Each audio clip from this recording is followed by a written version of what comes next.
Olá, esse é um vídeo que eu preparei para vocês para falar um pouco mais sobre estimulação magnética na depressão. É um vídeo um pouco mais técnico, mas ele traz algumas informações importantes para quem quer decidir em fazer esse tratamento ou quem quer conhecer um pouco mais sobre a estimulação magnética transcraniana e seu uso na depressão. Olha só, é importante dizer, né, que na história da estimulação magnética, a primeira aprovação para o seu uso clínico foi para a depressão. Né? Então, a gente está falando de um transtorno, já muito bem estudado e muito bem validado o seu uso clínico, né? Desde 2008. E como é que é a indicação da estimulação magnética na depressão? Né? Formalmente, se indica para aqueles pacientes que não responderam a um tratamento farmacológico, pelo menos. Né? Então, aqui a gente tem aqui um algoritmo, né, de tratamento farmacológico para depressão, baseado no estudo do STAR*D, né, um estudo grande, né, que envolveu muitos pacientes nos Estados Unidos. E aí a gente vê o seguinte: os pacientes que não responderam à primeira intervenção, como citalopram, foram mudados para dois tipos de abordagem, que era ou a mudança de antidepressivo ou a associação com outra medicação. Né? Se eles não respondiam a essa segunda parte, né, esse segundo step, esse segundo caminho, ele ia para um terceiro, que era para mudança, ou também uma associação por drogas mais, vamos dizer assim, mais eficazes. Né? E assim até a quarta mudança. O que se viu foi que, a partir da segunda tentativa, mesmo assim, 50% dos pacientes permaneciam com depressão, né, com sintomas graves de depressão. E aí se deu o nome de depressão refratária ou resistente ao tratamento medicamentoso. Então, olha só, gente, isso num boom de...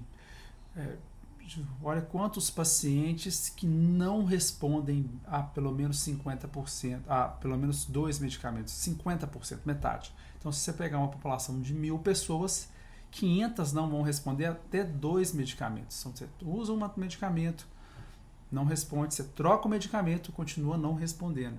Olha o sofrimento, olha o tempo gasto com a doença. Né? Aí a gente pode pensar que é aí pelo menos 4 meses de tratamento, se não for mais, com esse paciente ainda deprimido, sem resposta terapêutica. Então, o que fazer com esse paciente? E pior, a cada nova tentativa que se faz, a chance de melhorar, de responder, cai exponencialmente, mesmo usando drogas mais potentes. Né? Então, se a gente chegar até o quarto nível, ainda 33% dos pacientes ainda vão manter com depressão. Olha o grau desse problema. Olha como esse problema é grande e importante. Tá? Então, é o conceito de depressão, que a gente falou, de depressão refratária, e a gente tem alguns conceitos que a gente chama de pseudo-refratariedade, quando, na verdade, há um diagnóstico errado, não há adesão ao tratamento, né? A dose da medicação não está correta, né? Ou há doenças médicas comórbidas. Isso aí, numa primeira avaliação com o psiquiatra, ele tem, né, a importância do psiquiatra de fazer esses diagnósticos diferenciais. Olha aqui, que bacana. Na história da estimulação magnética, né, que começa aí com Harold Barker, em 1984, 1985, em que ele usa a EMT para a avaliação diagnóstica, né, de doenças neurológicas, para avaliar a condução motora. Então era para fins diagnósticos, né? Fazia estímulos únicos, estímulos simples, que não eram capazes de provocar neuromodulação, não eram capazes de provocar plasticidade neuronal, né? Para o primeiro estudo, né, controlado para a depressão, que foi o estudo do professor Pasquale Leone, né, já publicado em 1996. Nesse estudo é que ele descobre esse alvo, que é o alvo preferencial, que é o córtex pré-frontal dorso lateral esquerdo. Ele faz a estimulação em diversas regiões e ele vê que nessa área específica, quando ele faz uma estimulação que a gente chama de alta frequência, com estímulos repetitivos, há uma resposta muito interessante com redução de sintomas depressivos. Nesse pequeno ensaio terapêutico, foram alocados pacientes com quadros graves de depressão, com depressões muito refratárias, né? Era um estudo para pacientes que, inclusive, não responderam à eletroconvulsoterapia. Tá.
Tá?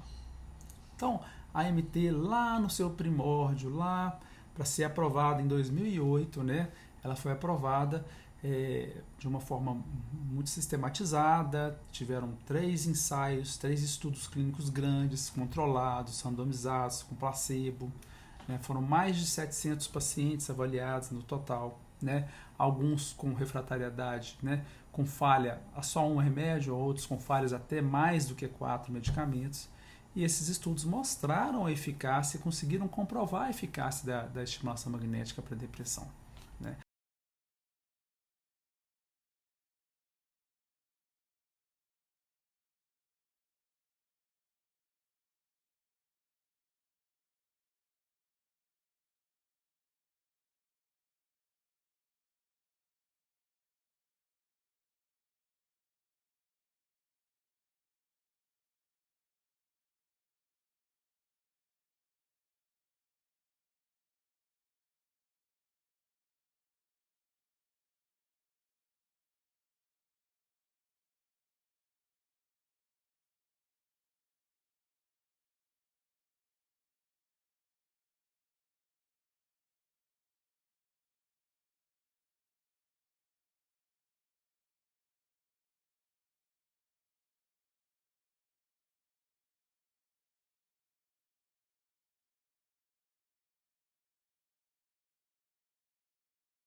Embora já tivesse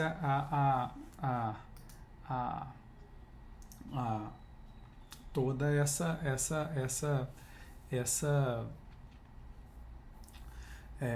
aprovação. Então, o que aconteceu? Algumas coisas depois, ao longo desses anos, desde 2008 até agora, isso evoluiu muito. Né? A gente está falando aí quase 20 anos, 15 anos, de estudos, de pesquisa, de evolução, para que se otimizasse essa resposta terapêutica. A gente vai começar a falar isso um pouquinho agora para vocês. Quer dizer, muitos médicos, muitos psiquiatras, né, infelizmente, continuam lá em 2008, né, só que nós estamos em 2024. Em 2008, nem celular com smartphone não existia, né? Então a gente vive uma outra era, né? E a medicina evolui muito rápido, assim como toda a ciência, né? Como está evoluindo. Então aqui eu já estou mostrando para vocês como já em 2016, né, consensos mostrando, né, do uso da estimulação magnética para depressão maior. Quer dizer, a conclusão do consenso muito clara aqui, ó, que o uso da AMT, né, no córtex pré-frontal esquerdo tem eficácia, evidência e segurança comprovadas no tratamento da depressão resistente ou naqueles pacientes que não toleram medicação. Né? Então, aqui é um documento, né, mostrando que não, nós temos comprovação eficácia comprovada. Né? E o que a gente foi vendo? Né? Foi vendo algumas coisas. Por exemplo, olha, o que faz a responder melhor?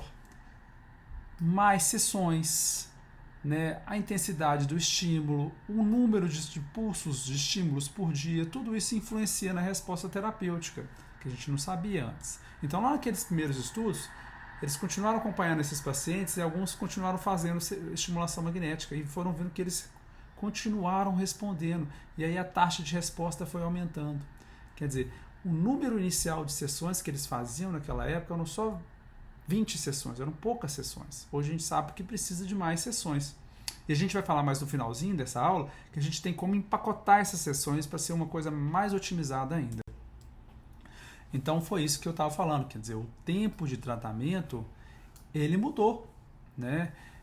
Não são só 15 ou 20 sessões que foi utilizado e que foi até levou à aprovação, quer dizer, com 15, 20 sessões eles conseguiram aprovar, mas hoje a gente sabe que a gente precisa de fazer mais sessões e que isso aumenta a eficácia do tratamento. Tá? Uma outra coisa é o seguinte, é um problema que todos os tratamentos que para pacientes com depressão refratária ocorre, e aqui ocorre com MT.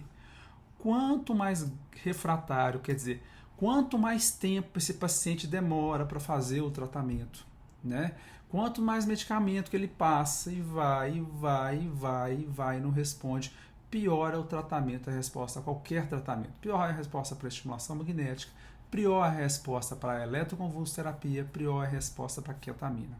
Então a gente tem aqui um dado muito importante para falar. Tempo é cérebro. Né? A gente não pode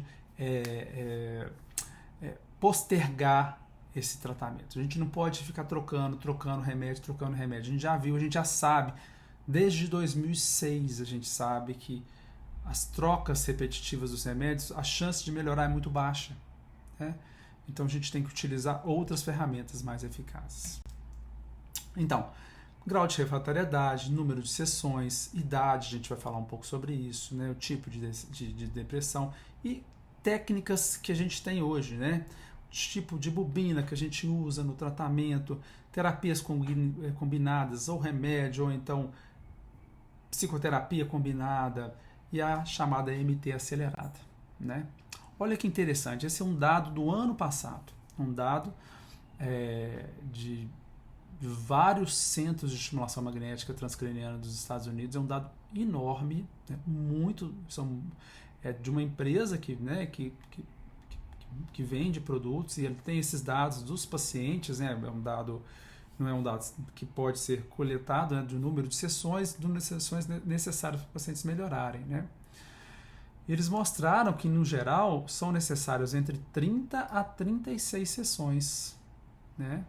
Para os pacientes remitirem dos quadros depressivos, terem resposta ou remissão. E alguns até precisam mais de 40 sessões, né?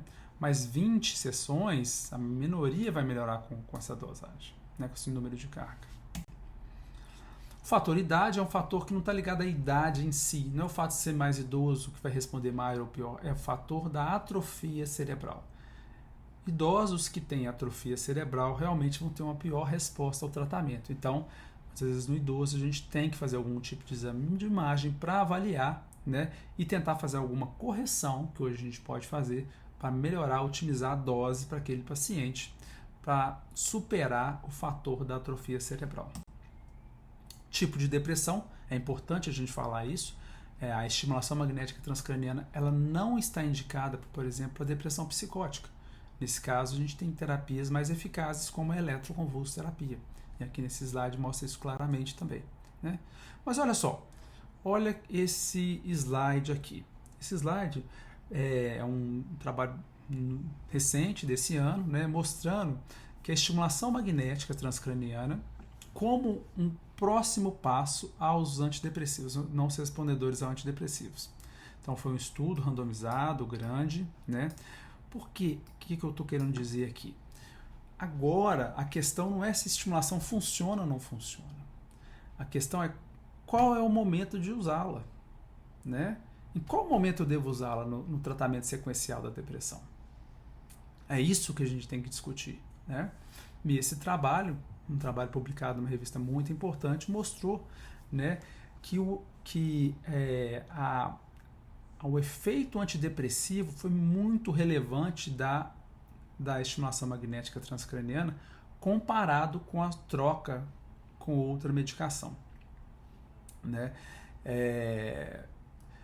Então, aqui, que igual eu coloquei aqui, né, que a gente chama de tamanho de efeito, né, que é um dado estatístico mostrando que a diferença entre a estimulação magnética e a medicação foi muito robusta, né, em favor da estimulação magnética. Não só do ponto de vista estatístico, mas do ponto de vista clínico, realmente é relevante, né? Esse é um dado muito, muito importante. Tá? E aí a gente pode ter diversos protocolos para tratar a depressão hoje, né? A gente tem protocolos diferentes, posições diferentes e diferentes protocolos. Isso quem trabalha nessa área vai acabar escolhendo ali o melhor para cada paciente, para cada situação. Mas é importante saber disso, que não é uma coisa tão fixa. A gente pode ter diferentes protocolos para atender, né? E esses protocolos, é claro, dependendo do nível que ele já foi estudado, eles têm um nível de evidências de eficácia, né? Não quer dizer que ele é nível B, que ele é menos eficaz. Pode ser que ele tenha menos estudos só, né? Mas o mais estudado e que tem mais evidência é, sem dúvida nenhuma, no córtex pré-frontal dorsolateral esquerdo, que é o nível A de evidência, né? Além disso, recentemente também se viu que a própria depressão com sintomas ansiosos também tem uma eficácia, né? A estimulação magnética também é eficaz no tratamento da depressão com sintomas ansiosos, que é um tipo de depressão muito comum também, né? Até quase 50% dos pacientes têm depressão ansiosa. E aqui está um gráfico mostrando pacientes com depressão ansiosa que trataram com placebo e com a estimulação magnética, mostrando um tamanho de efeito bem importante, uma resposta clínica bem significativa. Bom, a gente está terminando aqui, eu quero condensar nesse finalzinho um pouquinho de umas técnicas mais novas que a gente fala, que é a questão. O tratamento, vocês viram, né, que o tratamento é eficaz, a gente não está discutindo isso mais, mas que ele precisa de vamos falar assim, a dose dele não é a dose que inicialmente se pensava, precisa de 36 sessões, e se você for fazer uma sessão por dia, esse tratamento fica longo, né? Fica demorado, fica custoso. Então, se a gente fizer mais sessões por dia, e se eu empacotar essas sessões em menor tempo num dia? Isso tem sido estudado, né? Amplamente estudado, e já tem evidências muito robustas sobre isso. Quer dizer, eu empacotar, eu acelero a resposta e eu posso aumentar a eficácia. Isso que a gente hoje já descobriu de uma forma bem clara. Então, eu empacoto, eu acelero a resposta e eu aumento a eficácia, né? O primeiro grande estudo que mostrou isso, que é um protocolo, que é o protocolo SENT. Todo mundo vai ouvir falar muito dele, né? E que mostrou exatamente isso, que eles fizeram várias sessões de estimulação magnética no mesmo dia, durante 5 dias, e mostraram uma resposta terapêutica extremamente elevada, né? Chegaram a ter um nível de remissão de quase 90% dos pacientes. E esse estudo que eu estou mostrando para vocês foi um primeiro estudo que eles fizeram, ainda aberto, mas depois eles fizeram um estudo duplo cego, randomizado, controlado, né? Que teve um índice muito próximo ao índice do estudo aberto. E pacientes muito graves. Aqui haviam pacientes também que não respondiam à eletroconvulsoterapia, por exemplo, né? Mostrando então uma taxa de resposta e de remissão bem interessante. E o que foi interessante também é que o tratamento terminava, né, aqui, mas a resposta se mantinha aqui por pelo menos 4 a 5 semanas, sem você precisar de continuar o tratamento, né? Então mostrava que há um efeito pós que é importante para a gente pensar, né?